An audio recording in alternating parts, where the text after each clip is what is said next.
Arthur's Bad News Day. Hey, take a seat, and I'll tell you a story about some really bad news. My name is Arthur Hankins, and the first 8 years of my life were nearly perfect until my parents told me some disturbing news that would change my life forever. But before I tell you the bad news, let me tell you about a typical perfect day in my life so you can see why I'm so upset about everything changing. Picture this. Every morning my mom wakes me up by tickling the bottoms of my feet, making me giggle and starting my day on a happy note. She always takes time to ask, "What did you dream about?" She laughs at the weird dreams and bites her bottom lip when I tell her about the scary ones. By the time I finish talking, I'm wide awake and ready to start my day. And it only gets better.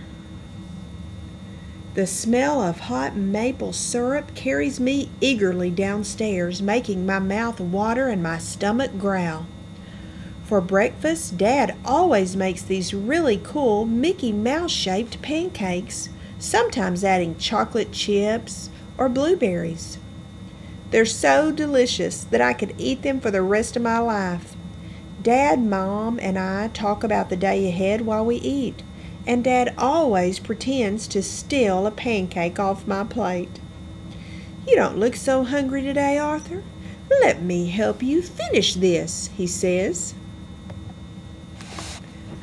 On the drive to school, I choose the music we listen to, and Mom, Dad, and I sing along really loudly.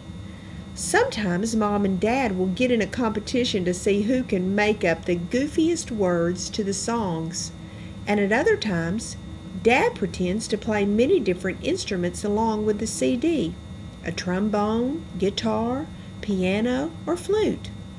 Mom usually joins in by playing percussion on the steering wheel.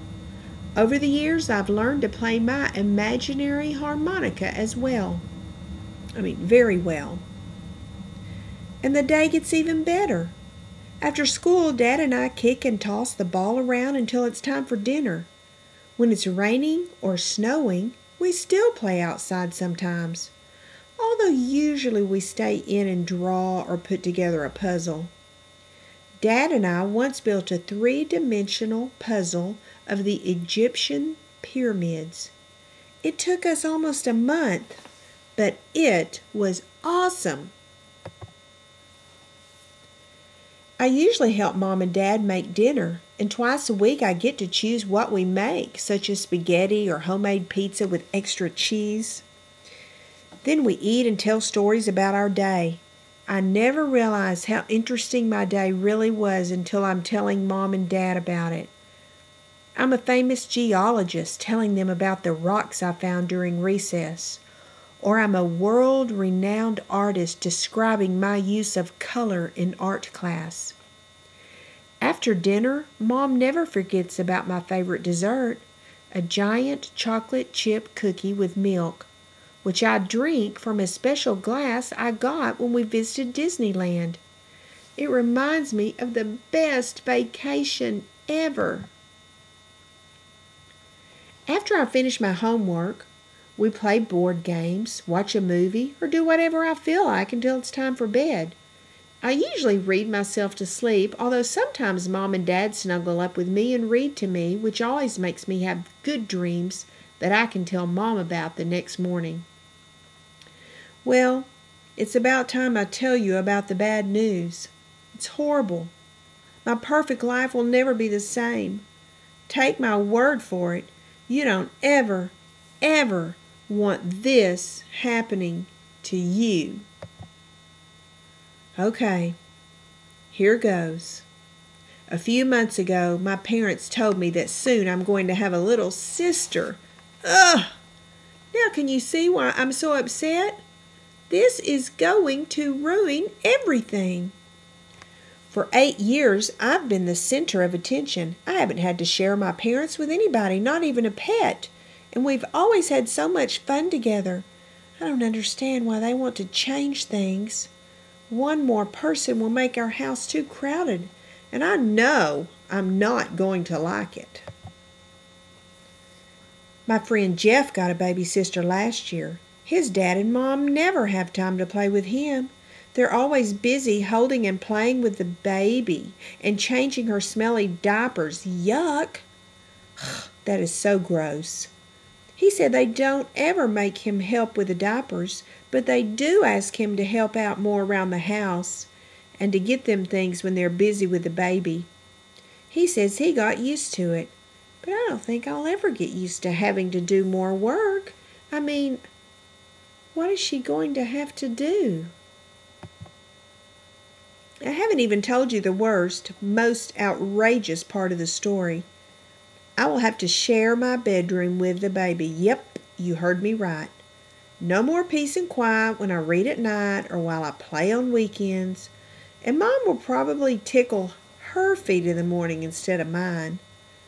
I know Mom won't have time to listen to my dreams anymore. My baby sister had better not even think about using my Disneyland glass. No way. I told Mom, I don't want a baby sister. I'm happy with the way things are. But that didn't seem to matter. You'll love her, honey, and you'll get used to sharing your room, Mom told me. You might even like the company, but I doubt it. Mom and Dad started moving my furniture around to make room for her crib, and I had to put some of my toys under my bed to make room for her diapers and lotions and all this other baby stuff. It doesn't even look like my room anymore. Today, Mom and Dad are coming home from the hospital with my new sister, and I've decided to tell them they should just take her back. I don't want to share my Mom and Dad, to say nothing of sharing my room. Even Grandma can't cheer me up. She's waiting with me while Dad goes to pick up Mom and the baby from the hospital. I had cold cereal for breakfast this morning, and when Dad rushed out, he didn't even say goodbye. I guess having a baby sister makes me invisible. Well, here they are. Dad is carrying a bundle of pink blankets. Is the baby inside there? Could she be so tiny? Mom is right behind Dad, and she looks tired, but she won't stop smiling. Like the time she got up really early on my birthday to put together my bike as a surprise. Okay, now Grandma is rushing outside. She hugs Mom and then pokes her head inside the pink blankets. Oh, she's beautiful, Grandma tells Dad. I'm not going out there. I'm going to sit right here. The baby's getting enough attention without getting mine, too. Suddenly, Mom is hugging me tight and kissing the top of my head. And before I know it, Dad is putting the baby in my lap. And then the most amazing thing happens. My baby sister reaches out and grabs my finger, and she won't let go. I think she realizes that I'm her big brother, and she likes me already. Hey, maybe having a little sister won't be so bad. She is kind of cute. I guess we can keep her. Besides, I'm beginning to realize that Mom and Dad have enough love to share with both me and my sister.